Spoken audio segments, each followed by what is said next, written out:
Guli. Ya. Tengok kontainer tu. Kenapa dia tak lock dekat dia punya body ya? Biasa kan dua sebab saja. Kenapa? Okey, pertama mereka nak cepat.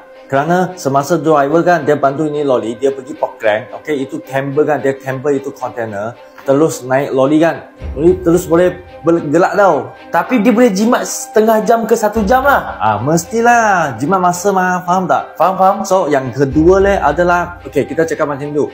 Kalau kontainer dia letak banyak barang kan, so semasa driver dia pandu belok kiri atau kanan atau tekan selekor kan, dia senang tumbang.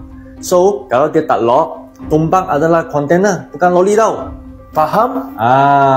Apa beza kalau kontainer tumbang dengan lori tumbang?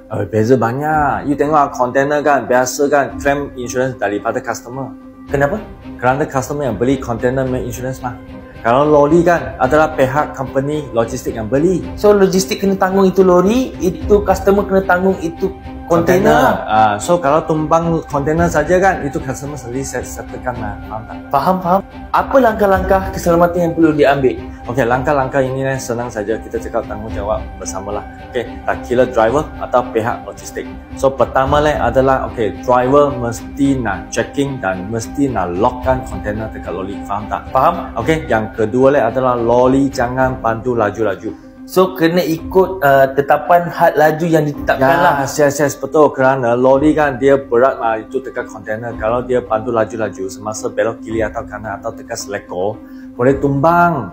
Faham tak? Faham. Ketiga adalah itu kita cakap kontainer jangan over letak barang, overweight. So kena letak yang berat ditetapkan sajalah. Ya, betul. Kerana kontainer overweight kan, itu lori berat badan kan. Tetapi kawal itu kontainer berat lah. Semasa belok kiri atau kanan lagi senang tumbang . So you orang kan jangan lupa kongsikan ini video kepada kawan-kawan lah. Lagi mereka tengok, ini case sangat serius. So kita mesti nak bersama, bertanggungjawab untuk kita cakap kurangkan kemalangan.